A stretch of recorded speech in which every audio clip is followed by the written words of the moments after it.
Coucou tout le monde, j'espère que vous allez bien. Je vous souhaite la bienvenue dans mes carnets noirs. Pour ce premier jour de l'année 2023 que je vous souhaite merveilleuse et pleine de bonnes choses, je vous emmène au Japon, dans le quartier de Kamisoshigaya de Setagaya à Tokyo. Cette partie de la ville est en train de changer drastiquement cette année 2000. Les autorités ont décidé d'agrandir le parc qui s'y trouve. C'est pourquoi de nombreuses familles ont quitté les lieux. Sur 200 au départ, il n'en reste plus que 4. Parmi elles se trouvent les Miyazawa, une famille bien tranquille qui a emménagé en 1990.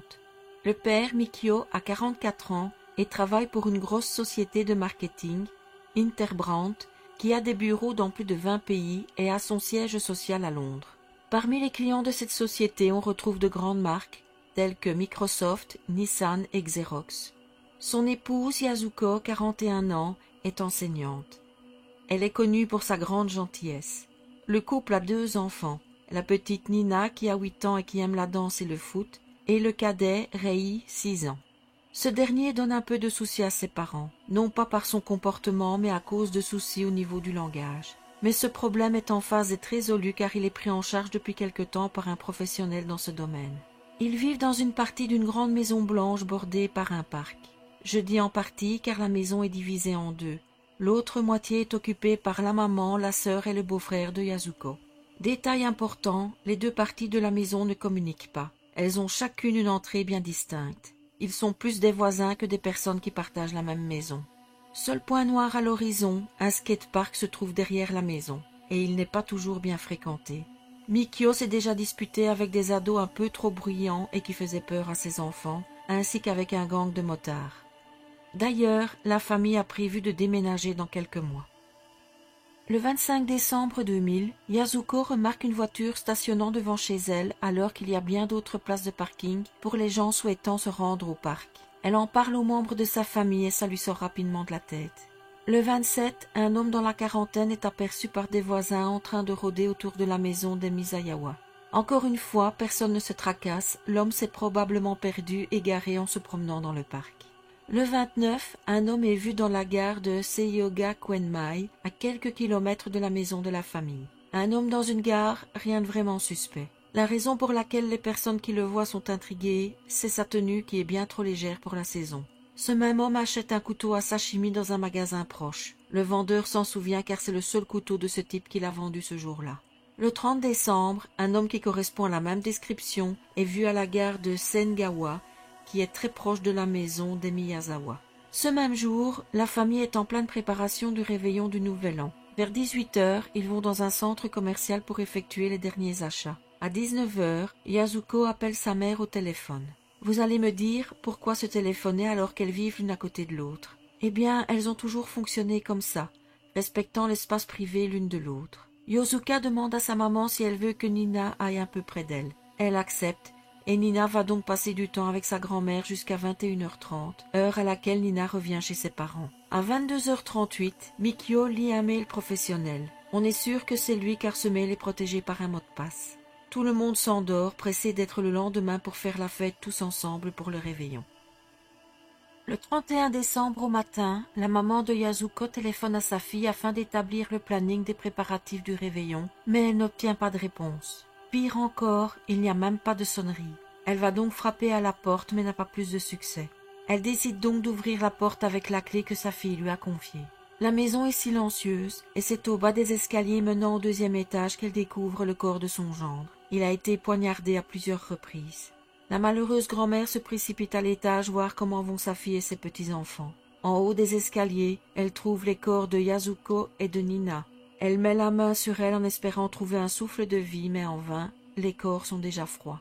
Elle se rend ensuite dans la chambre de son petit-fils qui gît sans vie dans son lit. Je n'imagine même pas le choc pour cette pauvre femme. La police interroge le reste de la famille pour voir s'ils ont entendu quelque chose. Il raconte avoir entendu un bruit sourd pendant qu'il regardait la télévision. Au vu du programme qui passait à ce moment-là, l'heure de ce bruit est officiellement située à 23h30. Et il s'agit certainement du bruit de la chute de Mikio dans l'escalier. D'après ses blessures, il semble s'être battu avec le tueur qui l'a poignardé plusieurs fois au cou avec un couteau à sashimi.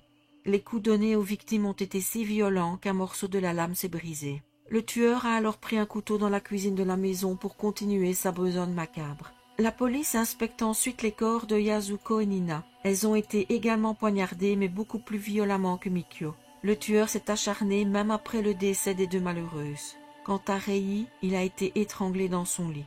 Les deux armes des crimes sont trouvées dans la cuisine avec du sang dessus. En plus des couteaux, le tueur a laissé beaucoup de traces derrière lui. La trousse de secours de la famille a été ouverte et elle est tachée de sang. Le tueur a utilisé les WC de l'étage sans le nettoyer ensuite. Il s'est baladé dans la maison en laissant ses empreintes de pas dans le sang. Des serviettes et serviettes hygiéniques ont été utilisées pour nettoyer du sang. Mieux encore, l'homme a laissé ses vêtements sur place.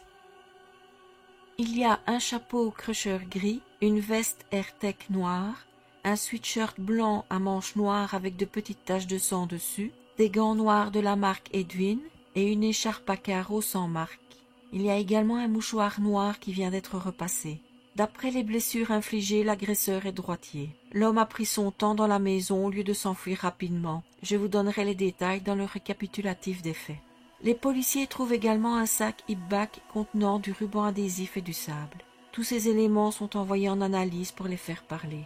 Les enquêteurs constatent également que l'assassin a pris le soin de couper les fils du téléphone. Voilà pourquoi la maman de Yasuko n'a pas réussi à téléphoner à sa fille. L'affaire prend de l'ampleur et des témoignages arrivent. Tout d'abord, l'homme qui a vendu le couteau à sashimi vient reconnaître formellement le couteau qu'il a vendu le 29 décembre. Ensuite, un voisin déclare avoir vu la nuit des crimes un homme courir près de la maison des Miyazawa.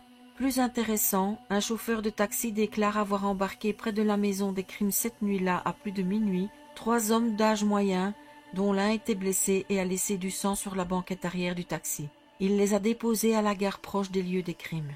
Un autre témoignage vient d'un hôpital de Tobuniko qui se trouve près de la gare du même nom et qui se situe à quelques heures de Setagaya, où un homme s'est présenté le 31 décembre dans l'après-midi. Âgé d'une trentaine d'années, il n'a pas donné son nom et avait une profonde blessure à la main allant jusqu'à l'os. Il ne s'est pas non plus expliqué sur l'origine de sa blessure. Il portait une doudoune noire et un jean. Les membres du personnel n'ont pas alerté les autorités car ils n'étaient pas encore au courant de l'affaire. Début avril 2001, la police trouve une statue bouddhiste près de la maison. Cette statue représente Jizo, une divinité qui protège les enfants dans l'au-delà. Qui l'a posée là? Une personne souhaitant juste prier pour les enfants qui ont été tués ou un meurtrier pris de remords? Cette question, comme beaucoup d'autres, n'a toujours pas trouvé de réponse. Les résultats des analyses des pièces à conviction tombent et sont assez troublants. Le sang se trouvant sur la trousse de secours est celui de Nina. Les déjections dans les toilettes ne sont pas aux membres de la famille et viennent bien du tueur. D'après les résultats, le tueur se nourrit sainement. Des épinards avec des haricots et du sésame. Quelqu'un lui prépare certainement des plats sains avec des aliments frais, une épouse ou une mère. Les traces de pas viennent de baskets de la marque Slazenger. Là où c'est bizarre, c'est que, même si ces chaussures sont répandues au Japon, la pointure de celle du tueur n'existe pas dans ce pays. Elles sont vendues en Corée du Sud. Le mouchoir noir sent le parfum et il s'agit de dracar noir de Guy Laroche. Sur les serviettes hygiéniques, il y a le sang de l'inconnu prouvant bien qu'il s'est blessé. Les vêtements découverts sur les lieux ont été lessivés avec une eau assez dure, alors que le Japon a un système d'eau douce. Cette eau ramène une fois encore vers la Corée. Le sable trouvé dans le sac provient, lui, du sud-ouest des États-Unis, près de la base aérienne d'Edwards au nord de Los Angeles. Les empreintes digitales laissées sur les lieux ne donnent rien. L'homme n'est pas dans les fichiers, ni son ADN. Celui-ci révèle que l'homme a des parents d'origine différente. La police dit, je cite, « Son ADN porte un marqueur venant de son père qu'on retrouve sur un Japonais sur 13, sur un Chinois sur 10 et sur un Coréen sur 5. Basé sur l'ADN mitochondrial, sa mère est d'origine du sud de la Méditerranée, probablement autour de l'Adriatique. Le tueur, d'après les vêtements sur les lieux, mesure 1,70 m et il est du groupe sanguin A. Tous ces résultats donnent une idée de la chronologie des événements. Le tueur est entré par la fenêtre de la salle de bain du deuxième étage qui est accessible par l'arrière de la maison et qui se situe au-dessus d'une clôture qui sépare le skatepark et la maison. Il s'est ensuite dirigé vers la chambre de Rei et l'a étranglée pendant son sommeil. Mikio travaillait sur son ordinateur et était encore en tenue de jour. Le tueur, après avoir tué Rei, s'attaque à Nina et sa maman. Mikio entend les bruits de lutte et se précipite à l'étage pour tenter de sauver sa famille. La bagarre le fait tomber dans les escaliers et Mikio est poignardé. La lame se casse et l'agresseur qui se trouve maintenant près de la cuisine va chercher un autre couteau. Il remonte ensuite achever la petite Nina qui avait pris la trousse de secours pour se soigner. Certains enquêteurs pensent plutôt que Mikio a entendu l'assassin tuer son fils, est monté pour se battre avec l'agresseur, s'est fait tuer et l'inconnu a ensuite tué Yasuko et sa fille. Mais cette deuxième hypothèse n'explique pas le fait que Nina se soit servie de la trousse de secours pour se soigner. En plus, étrangler un petit garçon sans défense ne fait pas forcément de bruit. Notre homme, au lieu de fuir les lieux le plus rapidement possible, fait une petite sieste dans le canapé du salon. Il se sert une glace en laissant ses empreintes sur le pot, mange du melon, boit du thé d'orge et rassemble et trie les cartes de crédit et d'identité de la famille. À 1h18 du matin, il utilise l'ordinateur pour aller voir un site mis en signet par Mikio, le site de la Siki Theatre Company. Il tente même d'acheter des places pour un spectacle. Il se connecte également sur le site de l'employeur de Mikio et sur le site de l'école où Yasuko enseignait. Une connexion est de nouveau établie à partir de ce même ordinateur à 10h du matin, mais comme ça correspond à l'heure où la maman de Yasuko est entrée dans la maison, il est probable qu'elle ait fait bouger la souris dans l'affolement. Notre inconnu rassemble ensuite des objets de la famille tels que des emballages vides, des dépliants publicitaires, des feuilles de paye de Mikio, les serviettes hygiéniques tachées de sang et des documents scolaires de Yasuko. Il les a mis dans la baignoire, on ne sait pas trop pourquoi. Cette manière de rester traîné dans la maison après les faits a donné un autre nom à cette affaire, le meurtre de Boucle d'Or, en référence au conte. Il y avait une grosse somme d'argent dans la maison et des objets de valeur, mais la seule chose qui a disparu est une vieille veste appartenant à Mikio. Le vol ne semble pas être le mobile. La porte d'entrée était verrouillée quand la maman de Yasuko a découvert les corps. Le tueur est certainement sorti par où il est entré, la fenêtre de la salle de bain. Malgré une reconstitution de la maison en maquette et des promesses de récompense, aucun indice ne vient aider à la résolution de l'affaire. Les photos de la tenue du tueur sont largement diffusées, mais ce sont des articles tellement courants que ça ne donne rien.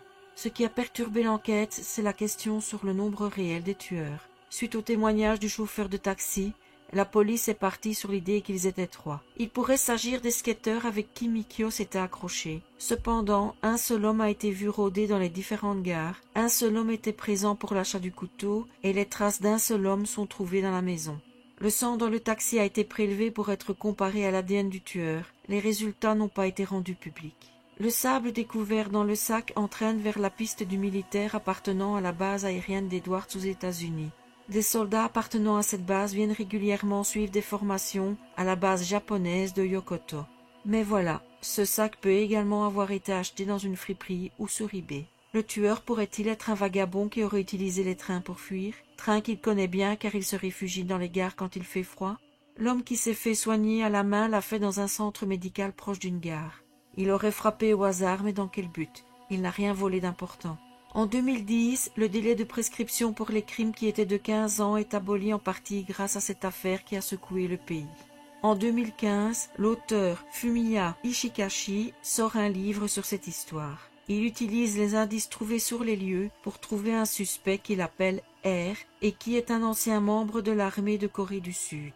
Il dit avoir eu les empreintes de cet homme et qu'elles correspondent à celles relevées par la police sur les lieux. En 2015 toujours, un agent du FBI atteste que d'après le profilage qu'il a fait de l'affaire, le tueur n'a pas frappé au hasard et en voulait personnellement à la famille. En 2019, les autorités ont annoncé la démolition de la maison car elle se détériore, mais les membres restants de la famille s'y sont opposés. Malgré tous les indices laissés par l'assassin et 250 000 policiers qui ont travaillé sur cette affaire, personne ne sait encore qui a massacré cette famille tranquille. La police organise chaque année une cérémonie commémorative sur les lieux. La récompense de 20 millions de yens est toujours d'actualité pour toute information permettant de retrouver celui qui est aussi surnommé The Faceless Man.